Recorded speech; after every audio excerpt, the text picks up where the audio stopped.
Public थक चुकी है कि कभी कहते हैं कि दिल्ली छोड़ दीजिए, कभी कहा जाता है कि आप ऐसा ही रहेगा, समाधान कोई नहीं है। पहले किसी पॉलिटिकल पार्टी पर सवाल उठता था, फिर किसी और पॉलिटिकल पार्टी पे, साम धाम सब करके देख लिया। बड़ी बड़ी अभी कुछ दिन पहले बैठक हुई कि पीएमओ में एक बहुत बड़ी बैठक चल रही है, इसका कोई समाधान निकालने की कोशिश हो रही है। आखिर दिल्ली और दिल्ली के लोग कहाँ खड़े हैं?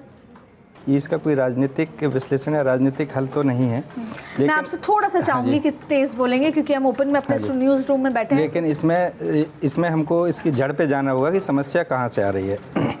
हम लोगों ने अभी कुछ दिनों पहले, सब लोग सुनते होंगे, एफएम सभी सुनते हैं, उसमें पराली और व्हीकल के ऊपर बड़ा वो जोर दिया जाता है कि आप व्हीकल पब्लिक ट्रांसपोर्ट यूज़ कीजिए, अच्छी बात है, यूज़ करना चाहिए, पराली मत जलाइए।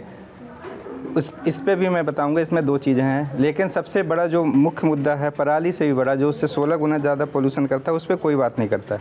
ये है CREA ने रिसर्च किया है, अभी इंडियन मीडिया ने उसको 24 नवंबर को पब्लिश भी किया, इंडियन एक्सप्रेस काफ़ी लोगों ने पब्लिश किया कि दिल्ली के अराउंड 300 किलोमीटर में 35 थर्मल पावर प्लांट हैं, उनमें से शायद 10 या 12 में ही सल्फर का फिल्टर लगा हुआ, बाकी में नहीं है। ये किस इलाके में आते हैं सर? ये दिल्ली के सराउंडिंग 300 किलोमीटर में है। ठीक। और इसके ऊपर जिसमें नहीं है, और ये PM 35 पावर प्लांट बता रहे हैं, 35 यूनिट्स हैं जिसमें केवल 12 में ही सल्फर के फिल्टर का यूज़ हो रहा है, बाकी में नहीं।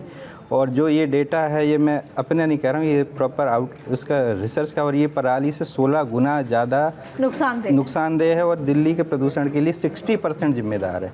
इस पर कभी कोई बात नहीं कर रहा। और ये 12 महीने होता है ये। और बारिश में क्या होती है, हवा चल जाती है, आंधी आती है, तो उस समय थोड़ा सा असर कम हो जाता है।